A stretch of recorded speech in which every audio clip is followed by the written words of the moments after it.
On our 5th wedding anniversary, I opened Ethan Chen's safe to retrieve a company file he had requested.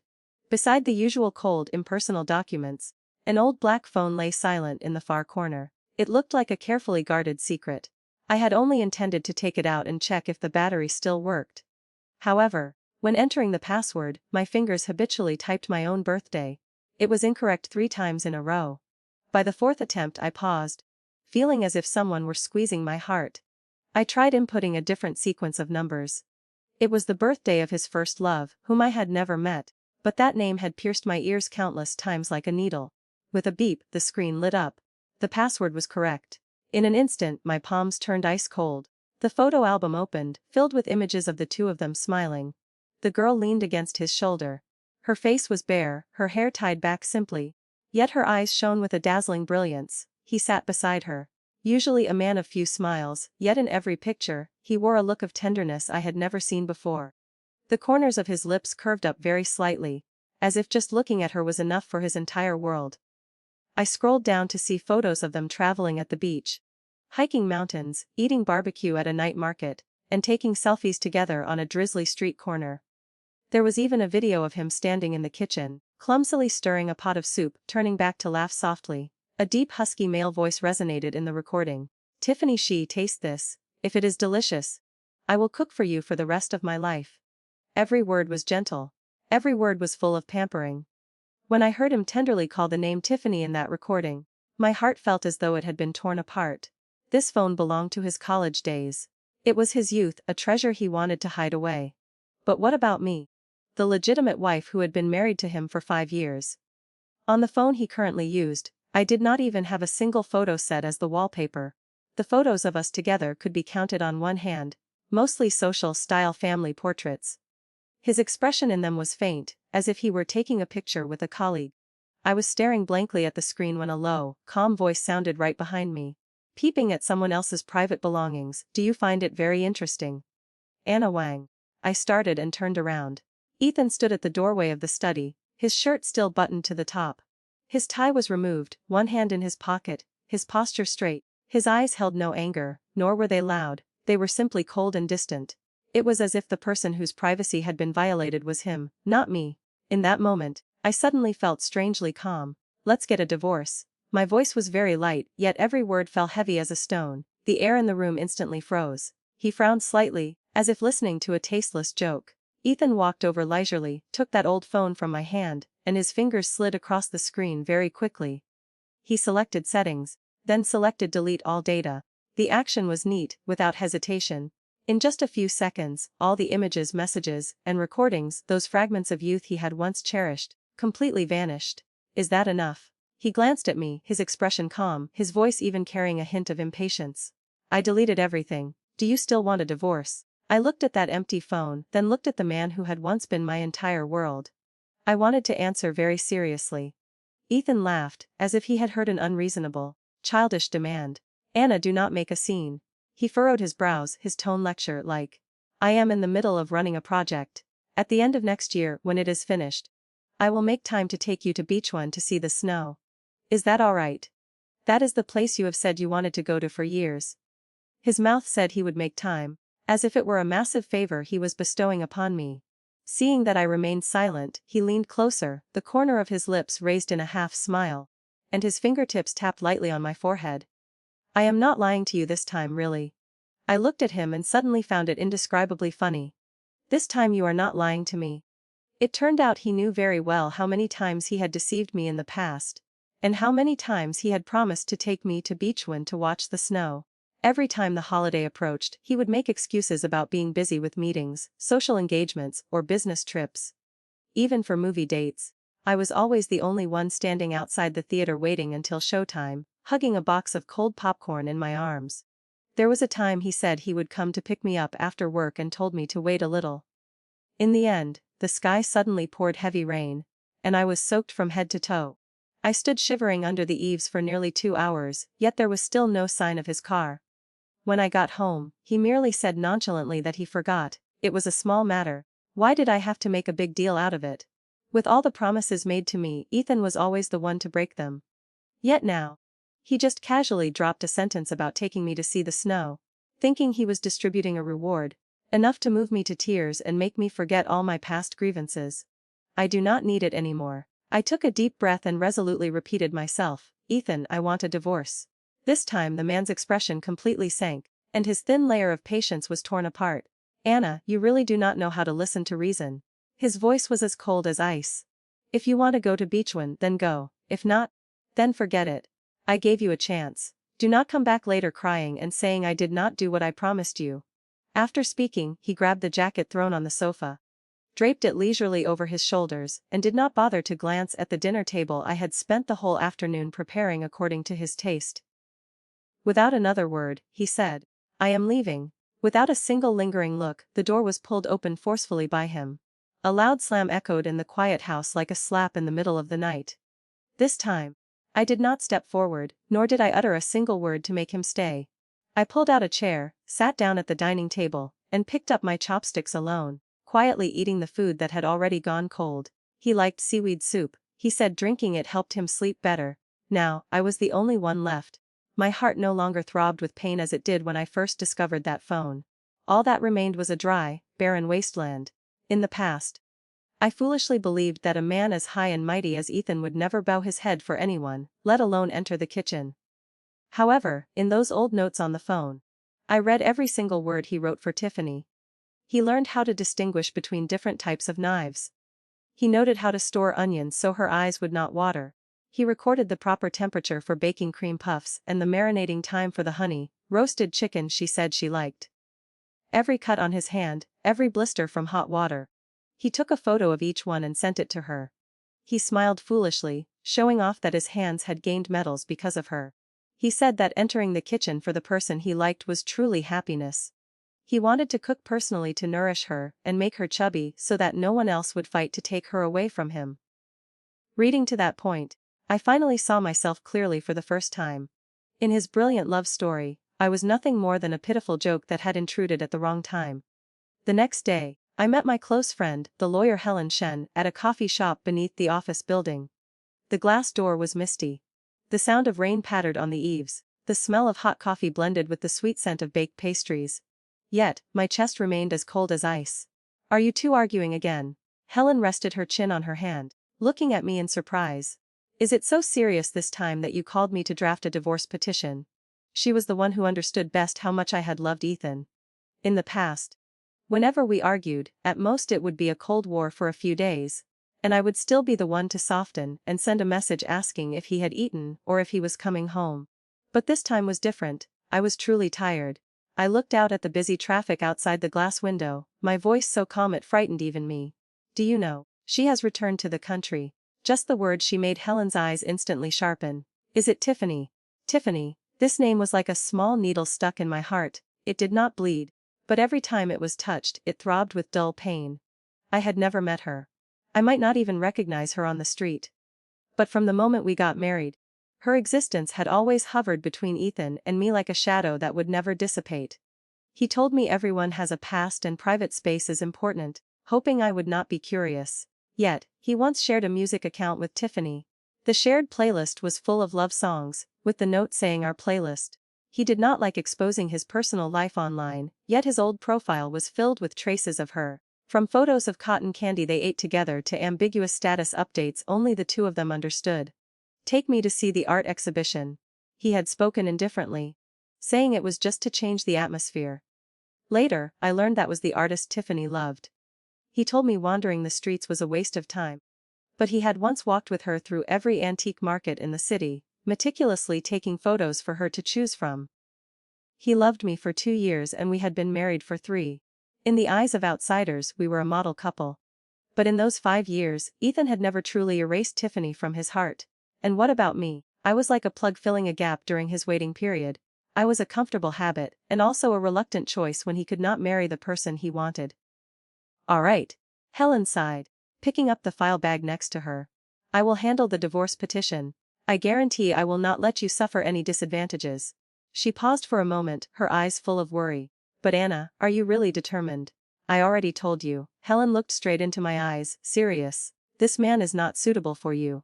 His heart has never been completely empty. There is always someone occupying a space in his heart. being with him, you are only torturing yourself. I advised you so many times, but you would not listen and just rushed in. I lowered my eyes, using a spoon to gently stir the cappuccino in my hand. The milk foam swirled into a small vortex and then quickly broke apart. There are some walls that, unless you crash into them until your head bleeds, you will never be willing to turn back, I said softly. Outside, dark clouds had gathered thickly at some point, and rain poured down suddenly and ruthlessly. Helen's husband ran in anxiously, his shirt wet in one patch, holding a large umbrella. Didn't I tell you not to come? She frowned. How could I leave my ancestor sitting here watching the rain? He laughed, gently draping a jacket over her shoulders. Anna, come with us. I can drop you off on the way. I smiled and shook my head. You two go ahead, I want to sit for a while longer. In the past, every time I looked at them, I always felt a dull, petty jealousy in my heart. Why? Being equally husbands and wives, was there subtle care and tenderness between them without needing many words? While between Ethan and me, there was forever an invisible wall that could not be crossed. Why? Actually, the answer was very simple. Because he did not love me enough. Yet for so many years, I always deceived myself that it was just because his nature was not good at expressing emotions that he did not know how to love. Wait until the rain subsided. I stood up and carried my bag out of the coffee shop. Just as I stepped out the door, a very familiar Audi stopped close to the curb. The turn signal blinked in the curtain of rain. I stood still on the steps, clutching my bag strap, my heart strangely calm.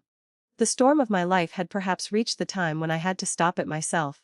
The woman sitting in the passenger seat wore a long cream-colored dress, her collar slightly open, her hair softly curled and loose down her back.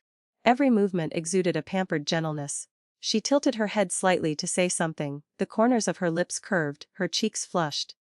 The Audi stopped right in front of the coffee shop where I had just stepped out. From the other side of the car, Ethan opened the door and got out first. His figure was tall and lean. His white shirt and black trousers neat. His belt was buckled properly. At a glance, he looked exactly like someone who had stopped by to buy a coffee on the way and leave immediately. Not looking at all like he was intentionally on a date.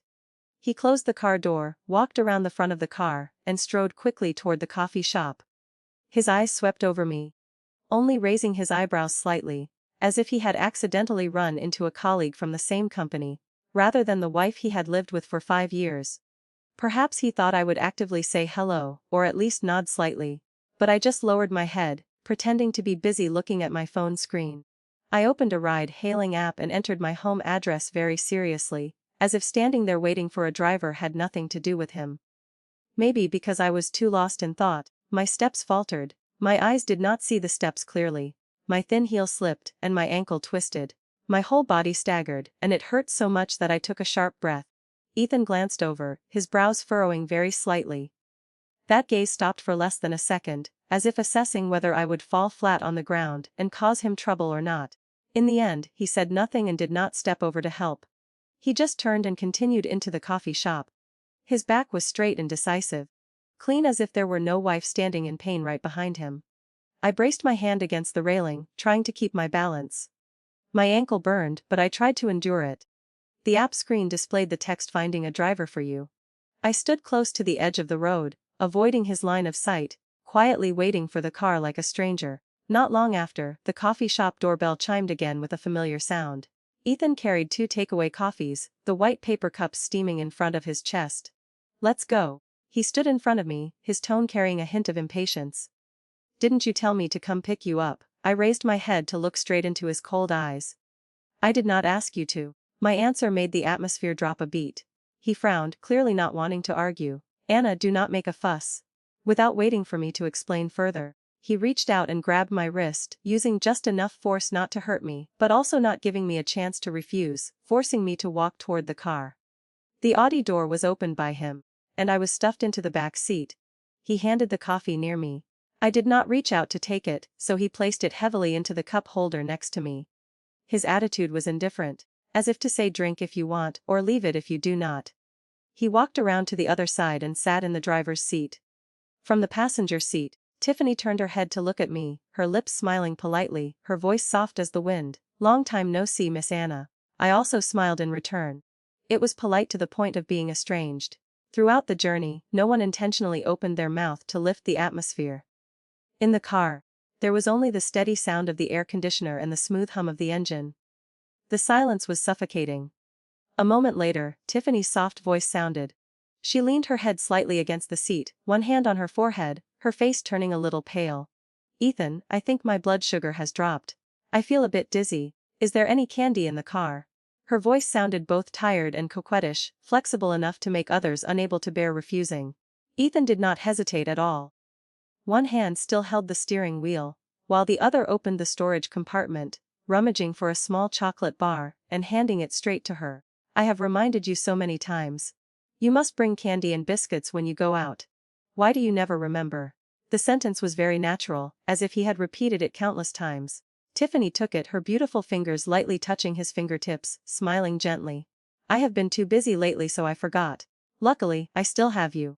The two of them paid no attention to my existence in the back row. From work stories of that year to mutual acquaintances, old teachers, camp sessions, and trivial stories that only those who had experienced youth together would understand. The language between the two was so compatible that it almost needed no explanation. Just a name or a location was enough to bring up a whole segment of memories. Meanwhile, I sat silently in the back, unable to interject a single sentence, nor knowing how to interject. The scenery outside the car window flowed backward. The car drove past the Central Park, where the giant Ferris wheel was slowly turning. That was where Ethan and I had our first official date. It was rumored that if couples kissed when the cabin reached the top of the wheel, they would be happy together for a lifetime. That day, when the cabin shook slightly, my heart beat like a war drum. I gathered all my courage to secretly lean over and kiss the corner of his lips. He had stared at me for a long time, his eyes complex, the corners of his lips raising very slightly. I had once thought that was one of the few sweet memories between us. One of the rare moments he truly saw me. Later I learned that what Ethan regretted most was not the kiss of that day, but that he had never taken Tiffany to that Ferris wheel. Amidst their soft chatter, my eyelids grew heavy. Fatigue and pain curled into a thick mud, pulling my consciousness down. In my haze, fragments of memories flickered like an old film. Countless times I stood at the foot of the building waiting for his meeting to end. The phone screen lighting up and then turning off. The message saying he was busy repeated year after year. Times I tried to sit next to him watching a movie, while he only scrolled through documents on his computer. Evenings I finished cooking only for him to call saying he was eating with clients. It was all my one-sided expectation and his superficial indifference. When I opened my eyes, the car had stopped at the foot of our apartment complex. I did not know when Tiffany had gotten out of the car. Only the two of us remained. Ethan unfastened his seatbelt and turned around. His gaze immediately stopped on my ankle. The ankle was swollen, the skin shiny and tight, and waves of throbbing pain gradually spread up my shin. His brows furrowed tightly. Anna. His voice was low, carrying a bit of suppressed irritation. Do you absolutely have to do this? I was bewildered. Do what? If you wanted me to pick you up, you could have said so directly. There was no need to use such a foolish method. He looked at my ankle, his tone calm but every word heavy. Spraining your ankle just to attract my attention. I looked at him. For a moment, I truly did not know whether to laugh or cry. Falling down the stairs had become a ploy in his eyes. I slowly replied. You are overthinking it. I never asked you to wait for me. A flash of impatience crossed his eyes. Perhaps he thought I was arguing stubbornly or refusing to admit my mistake. The corner of his lips raised slightly, a faint smile mixed with a bit of disdain. Oh, so with this appearance, do you intend to limp home by yourself? I can call a car myself. I looked straight at him, my voice calm to the point of being unfamiliar. Ethan, without you, I can still live. I clung to you in the past because I loved you, not because I would become a cripple without you. Leave. He laughed softly, his eyes darkening. Anna, if you have the capability, then try leaving me once. Let us see if I will be the one to come back begging you or not. In his eyes, I was forever the type of woman who could speak but not act, having threatened divorce countless times but ultimately being the one to back down. I no longer had the strength to argue further. After all, once the divorce petition drafted by Helen was sent to his desk, he would understand that this time I was no longer throwing a tantrum, but was truly determined. I opened the car door, bracing my hand to step down by myself. My ankle throbbed with pain, and my whole body swayed. Before I could fall, the man had circled to the other side. He scooped me up. His movements were not exactly gentle. Somewhat rough, but he still intentionally avoided touching the swollen area so I would not be in more pain. The elevator dinged. The long corridor was cold. smelling faintly of cleaning detergent. Upon entering the house, he placed me on the sofa and then rummaged through the TV cabinet drawer, finally pulling out a small first aid kit. The way he operated was very clumsy. Spraying pain reliever, taking gauze, his hands trembling slightly as he touched the swollen bone. His face was still as cold as before, but his movements were strangely careful. Next time do not be like this. He bowed his head, bandaging while speaking, his voice husky. I silently looked down at the top of his head. Ethan was always like this. 1 second before, he could push me to the edge of his world, cold enough to make me want to cry. The next second, he could bandage me, take me to the hospital, buy medicine, cook porridge, acting as if he were a caring husband.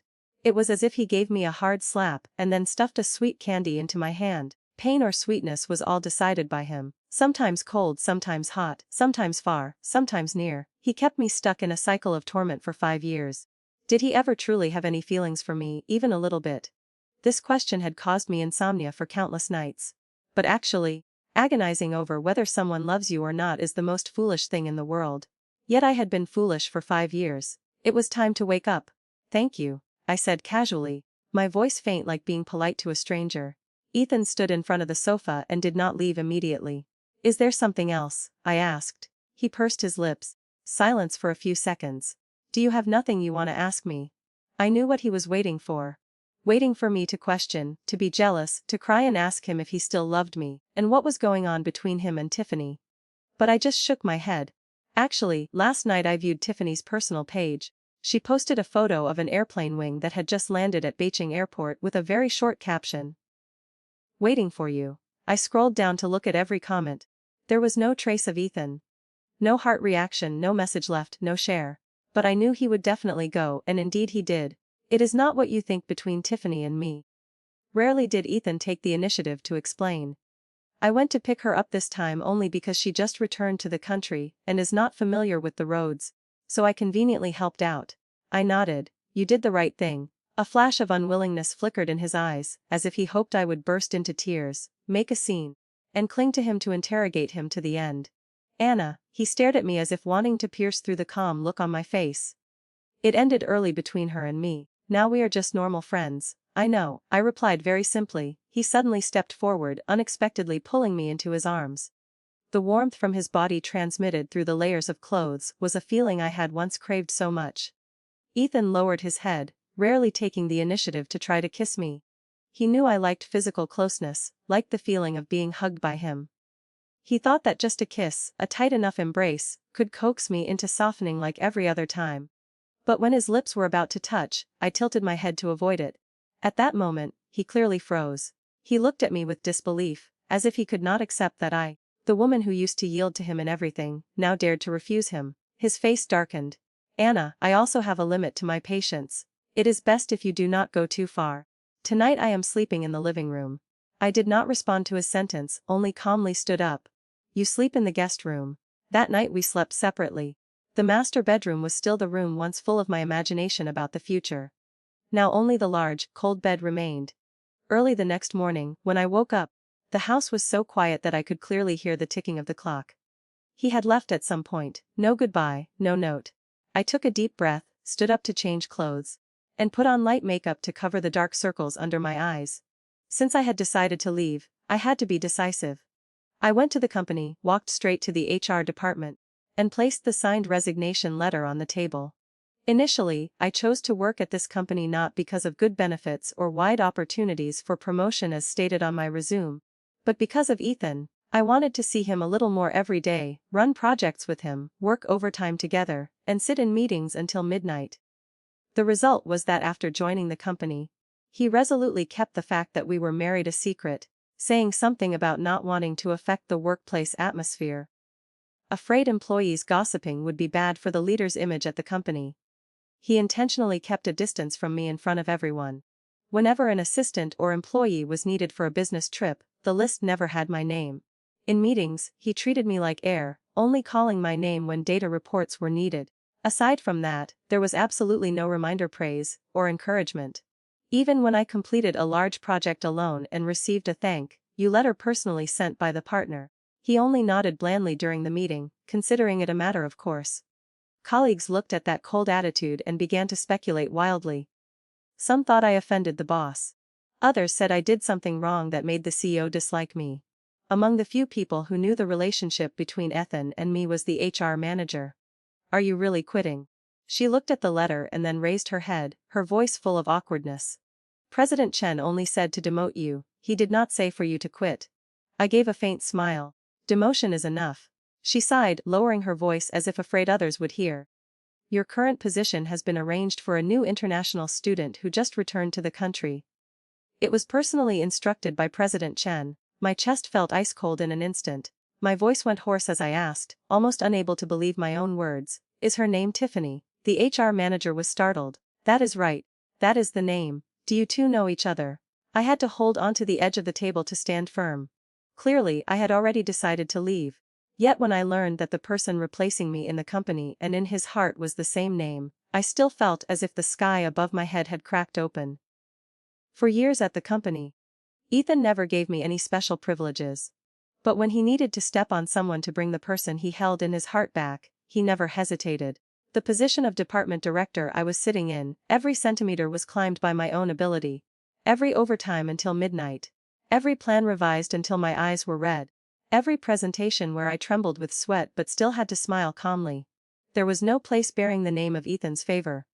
Yet in a very light sentence, he said that position was given to her, as if I never existed. Tonight was the company's anniversary party. Before officially quitting, I still attended as usual. Dressed neatly. Wearing a tight black office dress, draped with a white blazer, a social smile on my lips just right. After all, I should receive the full year-end bonus before leaving. The stage lights were brilliant. The LED background displayed the company logo and the anniversary number. Soft background music played. The sound of glass clinking. Colleagues took turns toasting. Ethan stood on the stage, holding a microphone, his posture calm, his familiar coldness. On the occasion of today's anniversary party, I introduced to everyone a new face. Under the lights, Tiffany walked out from the wings. A pale blue one-piece dress hugged her slender figure. Her lightly curled hair was tucked neatly behind her ear. Her lips smiled moderately. This is Miss Shi. She will join our company as the new project director. Ethan's voice was calm. I hope everyone will support and coordinate well with her in the future. The words sounded not too intimate, but with the style of the famous cold and strict President Chen. Just the sentence "hope everyone supports" was enough to make many people tongue-tied. Oh my God, are these words really from Boss Chen's mouth? This person's background must not be ordinary. Whispers and discussions rang out everywhere, but everyone still coordinated with applause. I did the same. My hands clasped together, clapping rhythmically, my expression calm as if what just happened had nothing to do with me. From the stage, Ethan's gaze swept past me, seeming to stop for half a second. Perhaps he was waiting for me to lose my composure, waiting for me to leave with red eyes, waiting for me to lose control and make him lose face. Unfortunately, I did not act according to the script he desired. Immediately after, Tiffany's slender high heels slipped slightly. She stumbled a bit on stage. Ethan immediately leaned over, reaching out to support her waist. The movement was very natural and fitting, as if they had belonged to each other for a long time. The whole hall gasped softly. Some teased with laughter, some whispered. Everyone saw it as a scene worth watching tonight. The party went on for about half the time. I made an excuse to get some air. Quietly going to the balcony, the air outside was cool. The scent of wine and perfume lingering on people had not yet dissipated. I stood leaning against the railing, looking at the city lights shimmering in the distance. Suddenly, I heard the voices of two men talking from a dark corner not far away. What is it? Cold War with Anna again. It was the voice of Harvey Sue, Ethan's close friend for many years. He shook the wine glass in his hand, the ice clinking against the glass. Yeah, Ethan replied very faintly, like admitting an old story. Harvey sighed. When will that stubborn temper of yours be willing to bow down and coax her once? Good girls like that are not many. A short silence. I know. Knowing that, you still brought Tiffany into the company, and even supported her publicly like that. It is no different from slapping your wife straight in the face. Harvey spoke bluntly. Doing so will only make the conflict between husband and wife more and more tense. What if one day Anna cannot take it anymore and leaves? She will not go. Ethan's voice deepened. He paused a bit as if considering, then continued decisively. Anna will absolutely not leave me. In his heart, I was forever the person who would return, the person who would soften first. I was about to leave the balcony, not wanting to hear any more. Behind me, a soft female voice suddenly rang out. What a coincidence. Turns out you were hiding out here too. Tiffany held a glass of red wine in her hand, walking over leisurely to stand next to me under the pale yellow light. Her tone was intimate and natural, as if we were old classmates meeting again after many years. We met outside the coffee shop the other day. I was in too much of a hurry to say hello. Consider today official. She tilted her head to look at me, smiling brightly.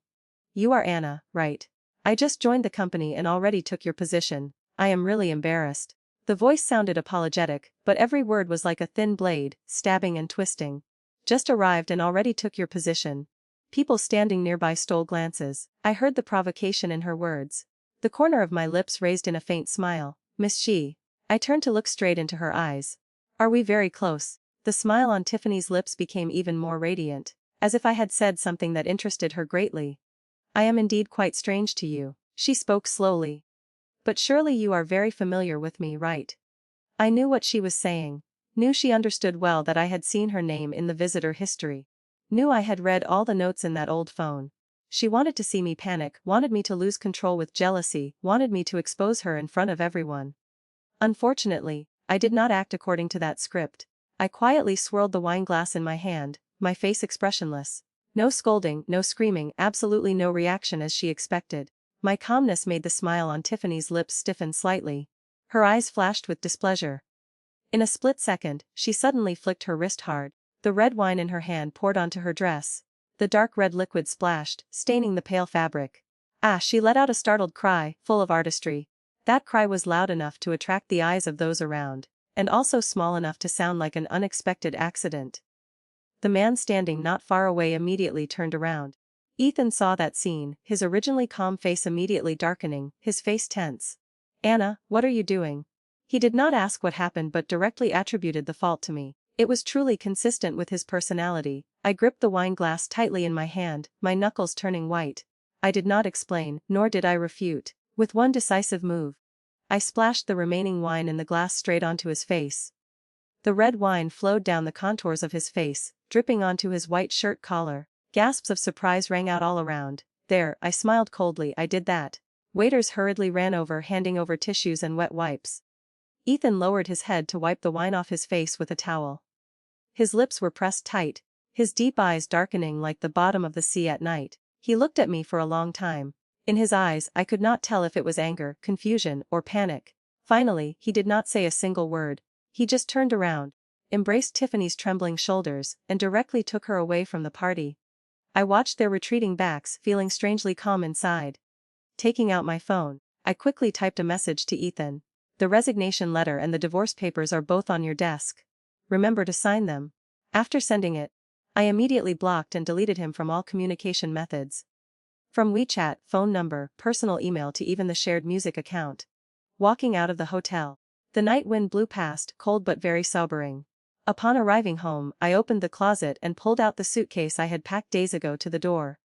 While checking one last time, I unexpectedly saw 2 plane tickets placed neatly on the shoe cabinet. The flight to Bechuan departed in 2 days. One ticket bore my name.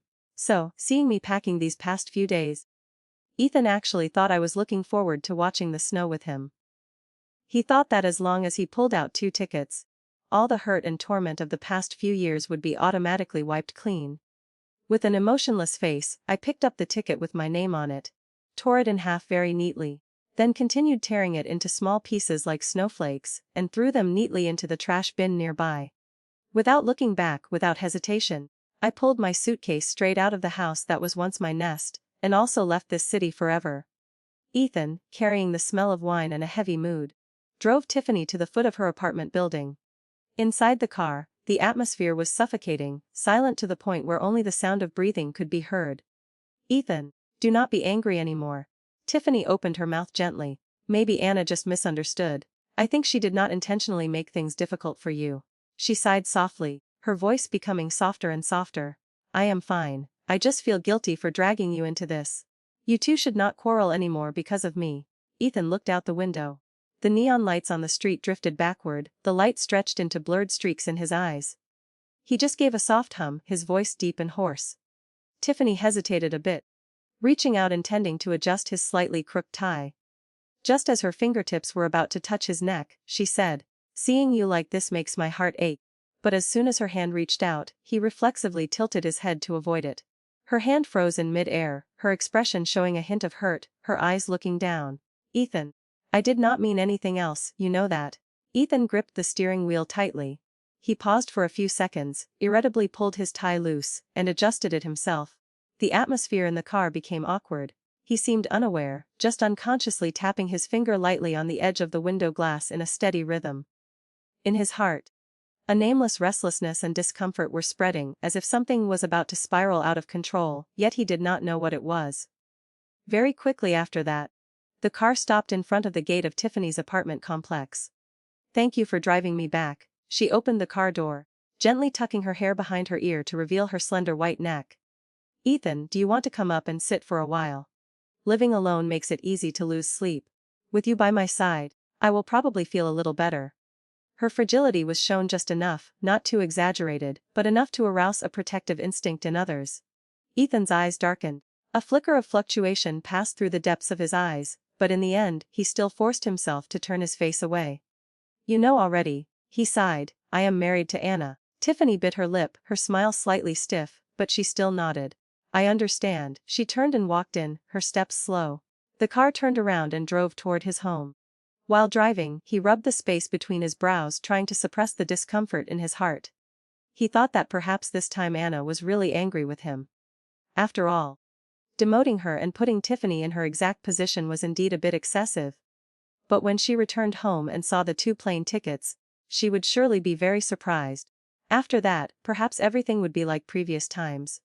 She would pretend to be cold for a while, say a few stiff sentences, and then, unable to hold back, she would actively approach him, crawl into his arms, and say, do not be angry anymore. Yes, it would definitely be like that. He hypnotized himself like that. Punched in the code to open the door, and walked into the house. Inside, it was pitch black. It was so silent that the sound of the door closing echoed loudly. There was no warm light shining from the kitchen.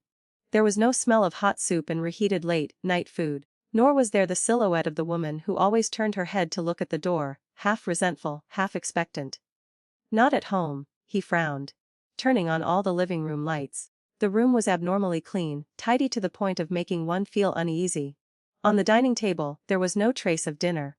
There was only one very small but extremely dazzling thing. Half a plane ticket torn in 2, lying quietly on the wooden table surface. In that moment, Ethan's heart seemed to drop a beat very heavily. Just then, the phone in his pocket vibrated continuously. It was his private assistant sending him WeChat messages, accompanied by several screenshots. Ethan casually opened them. On the screen was a chat segment in a private group of some company employees. The lines of messages scrolled up densely, overflowing with the smell of excited gossip. President Chen and the new director definitely have something going on. Look at the way President Chen looked at her on stage, it was sweet enough to cause tooth decay. And that moment he lunged to catch her, a standard national boyfriend. Right below was a secretly filmed video, which was the scene tonight on stage. Tiffany slipped, and he immediately leaned over to hold her waist. The camera angle was very skillful, just enough to capture his slightly tense face, his attentive gaze, and his worried expression as if afraid she would be injured. As for Tiffany, she looked up, her eyes full of trust, her whole body seeming to rely entirely on him. In the video, the two were close enough to be ambiguous without needing any filters. Oh my God, I heard Director Shi is President Chen's first love from college. No wonder. An old photo was sent to the group. The quality was poor and slightly blurry. Carrying the innocence of student days, in the photo, he and Tiffany wore school uniforms. Standing next to each other under the shade of a tree, with the familiar university campus behind them. The girl smiled as bright as sunlight. And him, the man who always wore a cold face in the eyes of the world, curved his lips in a radiantly different smile. Ethan's brows furrowed tightly. Rumors spread too fast. And the details were too specific. Even the story of his first love in college was dug up. These things were absolutely not something ordinary employees could know. A feeling of being set up gradually rose in his heart. His face cold, he immediately turned the car around to find Tiffany. The woman walked down from upstairs, still wearing the dress from earlier. Her long hair fell over her shoulders, the corridor light coating her in a soft golden layer. Upon seeing him, her eyes immediately lit up. The joy could not be concealed, mixed within it was a hint of smugness as if it were all within her calculations. Ethan, did you come back because you wanted to be with me? Her voice was soft as water, every word showing intimacy. Ethan did not beat around the bush and went straight to the point, his voice calm to the point of being almost cold. Tiffany, have you seen the internal company chat group yet? Her movement of stepping down the stairs paused slightly. Not yet, what is wrong? His eyes, sharp as knives, shone straight at her. For the first time, he did not hide his scrutiny.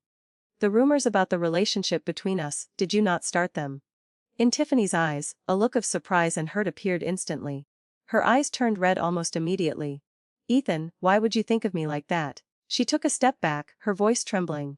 I just returned to the country. I do not have many acquaintances here. Today is also my first day at your company. How could I collude with colleagues to spread rumors? What benefit does that have for me? Ethan's brows furrowed slightly. In that string of aggrieved words, he immediately caught a loophole. Didn't you just say you had not seen it yet? His voice deepened. Then why do you know what I am talking about? For a moment, Tiffany's face stiffened, but she very quickly found an excuse. I just accidentally scrolled past a little bit. She hurriedly wiped the corners of her eyes. How could I know you were talking about that? Furthermore, Ethan, if you are already suspicious, why did not you suspect Anna? She bit her lip, her voice becoming even more choked, but every word cleverly shifted the spearhead. The leak about us could also be intentionally caused by her. Tonight Anna was so angry that she dared to splash wine straight into your face in front of so many people, completely disregarding your face and dignity. Ethan, I apologize for being blunt, but the wife you chose is completely unworthy of you. Enough. Ethan's voice was ice cold, cutting straight through. Between his brows was suppressed irritation. The pressure made the atmosphere seem to thicken. Tiffany, Anna is not the kind of person you say she is.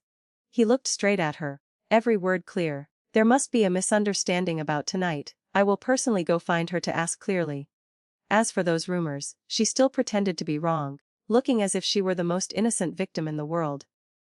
Ethan stared at her eyes for a few seconds. There was still suspicion in his heart, but momentarily there was no evidence. He massaged the space between his brows, trying to suppress the chaotic emotions at the bottom of his heart. Tomorrow at the company, I will personally stand up to correct this. He thought Anna must have read these rumors, then thought of past events, and got angry enough to tear the plane ticket and block his number. Just then, a new message appeared in the internal company chat group. Guess what I saw when I went to deliver documents to President Chen tonight? Attached was a photo. On his desk were two papers placed side by side. One was a resignation letter, the other was a divorce petition. The name of the signer in the right corner was extremely clear. Anna Wang. The person who just sent the message had not yet had time to enjoy the feeling of having exclusive hot news when they discovered they sent it to the wrong group, hurriedly pressing recall. But it was too late. Did I see that wrong? President Chen and Anna. Wait a minute.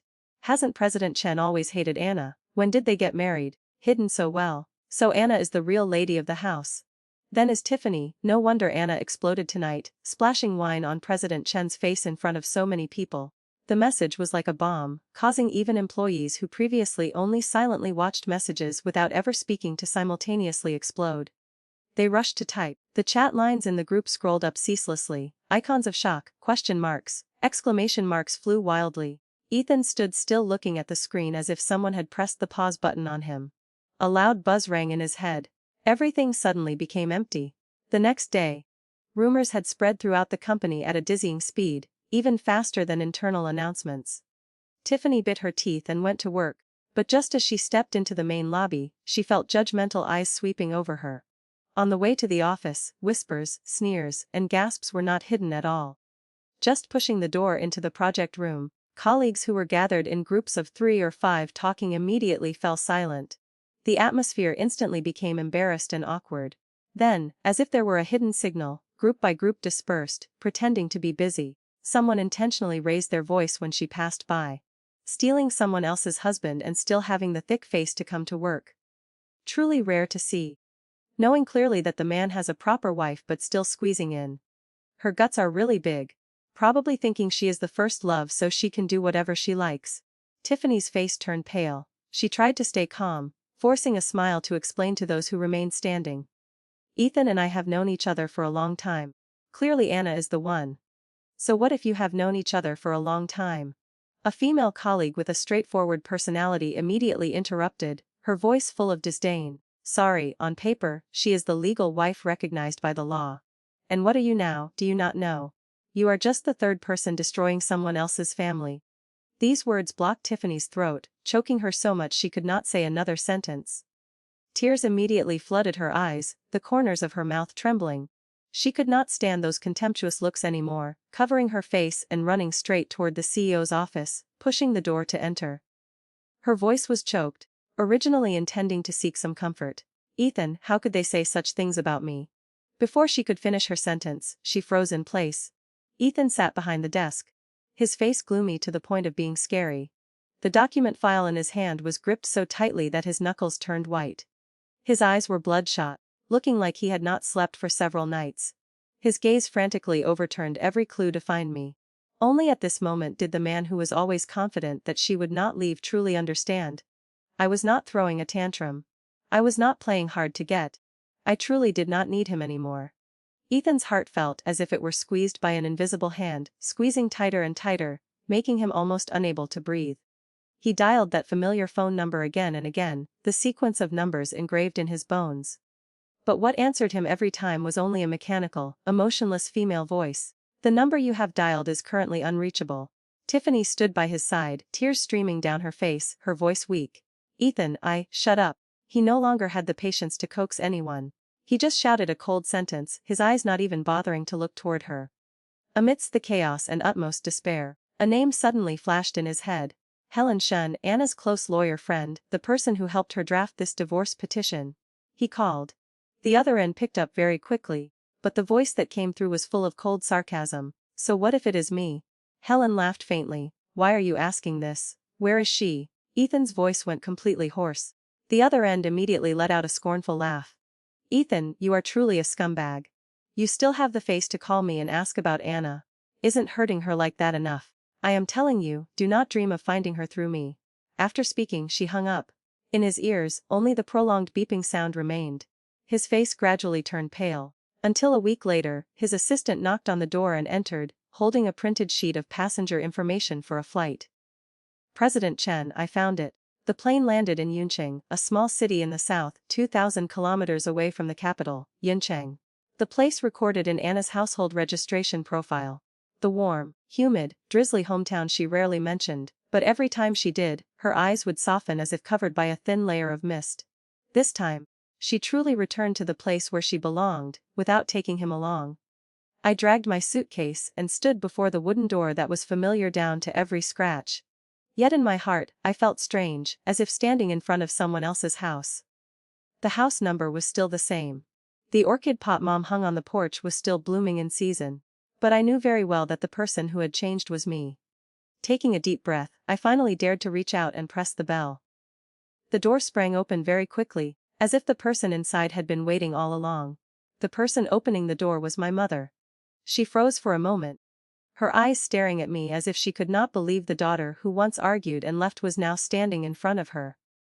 The rims of her eyes immediately turned red. You still know the way back. Her voice sounded reproachful, but her whole body was trembling with emotion. Hearing the noise, my father also hurried out from the living room. The old gray sweater on him still had traces of cigarette ash. He tried to look strict, but his trembling hands betrayed his true emotions. You are back. I lowered my head. My throat choked as if blocked by a lump of cotton. Mom, Dad, I am sorry. In the past, they did not approve of me marrying Ethan. They said he was too distant. They said I judged people based on emotions. They said marriage is not just about feelings but also about personality, lifestyle, and responsibility. But at that time, I was both in love and stubborn, blinded by his rare moments of gentleness, and insisted on marrying him. I refused to listen to a single word of advice. Suffering now, aren't you?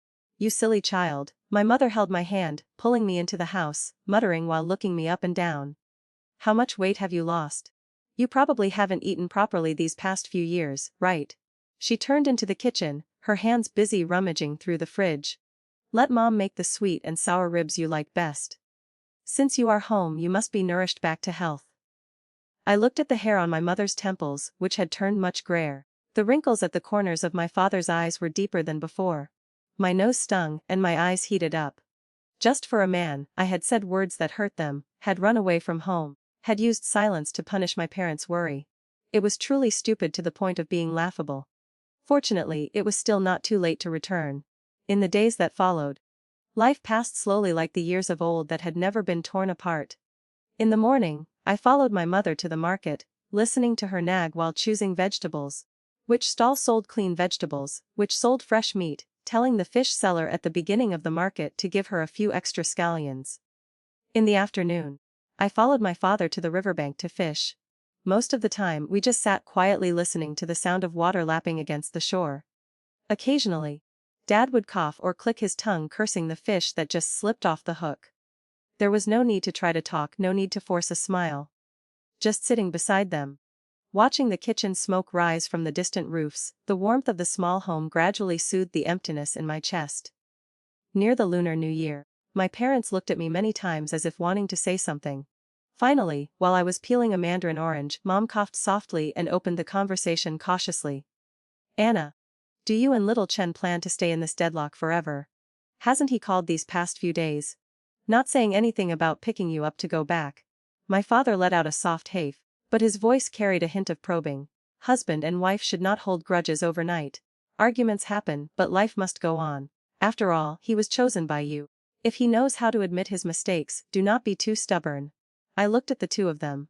One pretending to be strict, one probing. Both were trying to avoid touching my wound.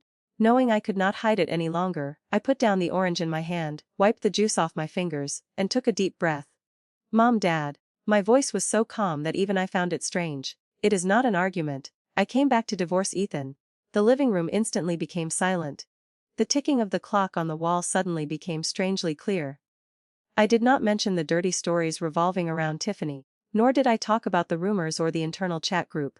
I just said gently, "Actually, there have been problems between us for a long time. Our personalities do not match. Living together is too tiring. In the past, I did not understand things and thought enduring would be enough. Now I have thought it through." My mother was silent for a long time. Finally, her eyes turned red. She held my hand tightly, sighed, and gently patted my back.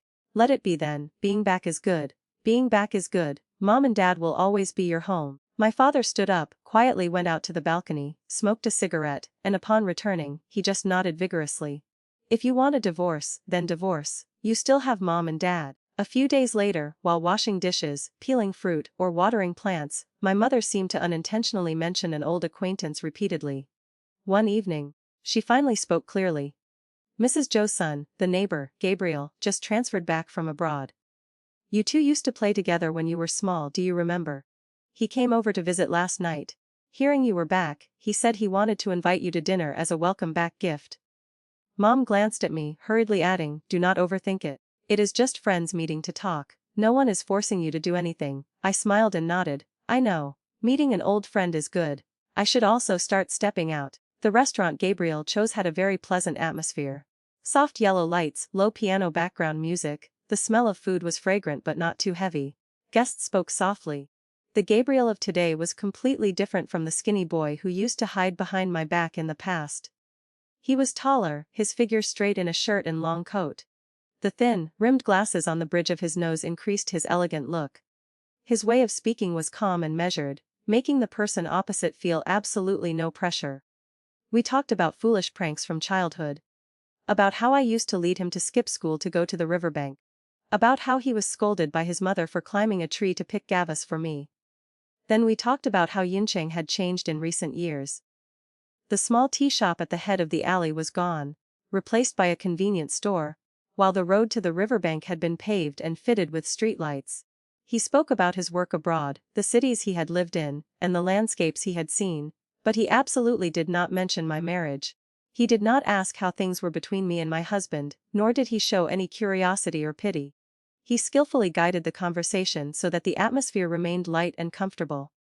Truly, it had been a very long time since I could sit opposite a man, eating and smiling without having to be wary of his gaze or guess the meaning behind every word. When we were preparing to pay the bill and leave, a waiter suddenly ran over with an apologetic look. "Mr. Joe, I am sorry, but a car in the parking lot accidentally hit the rear of your car. Could you please come out for a moment?" Gabriel and I followed the staff member to the parking lot. As soon as we arrived, I saw that familiar car. The silver-gray Audi was parked under the yellow streetlights. Beside it stood a man leaning against the car body, his expression so gloomy it looked as if it would shatter with a light touch. Ethan. I froze for a second. My fingers gripped the handle of my bag tightly. He looked straight at me. No greeting, no beating around the bush. Anna. His voice was hoarse, carrying a sense of suppression. We are not divorced yet. He emphasized every word as if wanting to use that sentence to nail me to the spot, then shifted his gaze to Gabriel standing beside me, with a look full of unconcealed hostility. Are you that impatient? He laughed coldly. Just arrived and already rushing to date another man for dinner.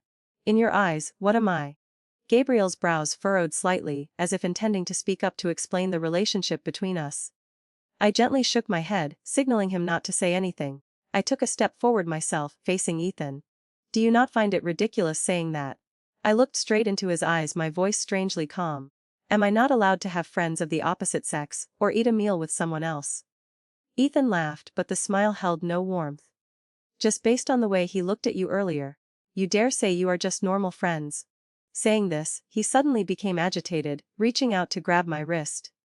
The grip was so strong that my wrist bone felt like it would shatter, and a sharp pain shot up my arm. I tried to pull my hand away, laughing coldly, sarcastic to the bone. Then what about you and Tiffany? Since she appeared, you two have been stuck together like a form and its shadow. You put her into the company to replace my exact position. In the company. Flirting at the party. At that time. What did you consider me to be? Is this a case of the magistrate being allowed to set fires while the common people are not even allowed to light lamps? He moved his lips as if wanting to explain out of habit. There is nothing between her and me. Whether there is or not, it no longer concerns me now. I coldly and decisively yanked my hand out of his grip, rubbing my aching wrist. Sign the divorce petition. If you feel it makes you lose face and do not want to sign, that is fine too, I continued slowly.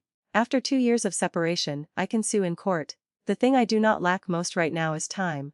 I do not mind dragging this out with you. Ethan seemed as if those words had stabbed into the deepest part of his heart. His voice went completely hoarse. Why must you insist on getting a divorce? Is it just because of Tiffany alone? I already told you there is truly nothing between her and me. Even if there was, it is in the past. If you really mind, I can completely cut ties with her. Is that enough? Gabriel stood by the side, his eyes growing colder. He tilted his head to look at the hand that had just gripped mine, his voice gentle but firm. Sir, please let go of her, otherwise I will call the police. He took a step forward, like a silent wall shielding me, yet still maintaining his manners. I hurriedly turned to look at him. I am sorry, Gabriel, for troubling you.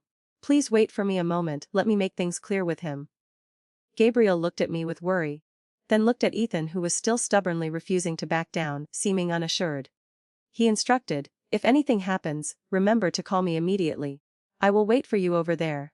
After speaking, he stepped back far away, leaving me a private space. He did not interfere nor look back, just quietly waited. Looking at Gabriel's retreating back, I took a deep breath, turned around, and faced Ethan once again. The fire of anger in his eyes gradually extinguished, replaced by a chaotic emotion like fog, both confused and panicked. Clearly, he could not understand why things had completely slipped off the track he was used to controlling. As for me, I suddenly felt a wave of fatigue rising from my very bones. I was so tired that I did not even have the strength to argue. Ethan, I opened my mouth, hearing my own voice sound so calm that it felt unfamiliar even to me. Haven't you always wanted to know why I insist on getting a divorce? Fine, I will tell you. I started from the old phone hidden in the safe, speaking about the password being someone else's birthday. I told him about the times he broke his promises to me. From the trip to Beachwen that was postponed year after year, to the movie date where I was soaked by rain outside the theater. I told him about how he always used all kinds of excuses to avoid me. About the clear bias he had for Tiffany, and how he was willing to break all his principles for her, while always being cold to me. One thing after another, one wound after another, I recounted them in turn. No screaming, no crying, no shedding tears. It was just like telling a story about a stranger. With a tone cold to the point of being emotionless, Ethan's face gradually turned pale with every sentence I spoke. He opened his mouth a few times, seeming to want to refute or deny, wanting to say it was not like that. But then discovered that in the face of those naked truths, any explanation became laughable. I will change. He hurriedly stepped forward as if grasping the last straw. Anna, I know I was wrong. Can you give me one more chance? His hand reached out, intending to grab my shoulder, but I took half a step back, dodging it. I promise from now on it will not be like that anymore. What I promise you, I will definitely do. I will prove it to you." He spoke continuously, his voice full of desperation, every bit of his past confidence turning into anxious insecurity. Looking at that appearance, my heart held only an empty space and a cold peace. "It is too late, Ethan." I gently shook my head. "I do not need it anymore. Those promises and commitments of yours, I do not need them anymore." He seemed nailed to the spot, staring at me in disbelief, as if he could not understand who the person standing in front of him was. "I thought that after making it so clear, you would understand and let go. I did not expect you to still refuse to give up." In the days that followed, he truly stayed in Yuncheng. He cleared his work schedule, held online meetings, and delegated tasks remotely, just to appear downstairs at my house on time every evening. Sometimes holding a bouquet of fresh flowers, sometimes carrying a bag of fruit, sometimes bringing the cakes my mother used to make for him last year. Every time, it was repeated apologies and promises. At first, my mother was soft-hearted and advised a few sentences, telling me to go out and speak clearly with him, saying that after all, we were once husband and wife. Later, she turned cold and closed the door whenever she saw him. My father was much more decisive. Once, he took a broom out to the gate, his voice shouting loud enough for the whole neighborhood to hear. "Leave. My daughter does not want to see you. If you do not leave, I will call the police." After a few times of forcing the local police to come and mediate, he finally stopped standing guard under the house all day. But he was still like a gloomy shadow hovering somewhere, never completely disappearing. Until a major project managed by Tiffany encountered a serious error, causing irreversible damage. Ethan was forced to return to the company to handle it. I heard the subsequent events from Helen. It turned out that Tiffany's dazzling study abroad degree was completely forged. During her years abroad, she was just a secret mistress of a wealthy tycoon, wearing designer clothes and living in a high-end apartment he bought. Later, she was discovered by the main wife, who caused a scene, so she packed up and returned to the country in humiliation, constructing a new shell. When Ethan learned the whole truth, he flew into a rage. I heard he gave her a slap right in the meeting room in front of several senior managers, then announced her firing, and even sued her for falsifying her resume and causing serious damage to the company. Tiffany had no money for compensation and faced other charges, so she was eventually sentenced to prison. Walking out of the courthouse, a thick layer of fatigue lay between Ethan's brows. When he saw me standing next to Helen on the steps, he froze for a few seconds, then a fragile ray of hope immediately flared up in the depths of his eyes. He hurriedly walked over. "Anna, why did you come here?" Helen immediately tightened her grip on my hand, standing calmly in front of me to block him. "Anna came to find me." "President Chen, do not flatter yourself." I took half a step forward, facing him, my voice very soft but clear in every word. "Ethan, agree to the divorce. Do you want our story to end with a lawsuit tearing each other apart in court? After all, we were together for 5 years.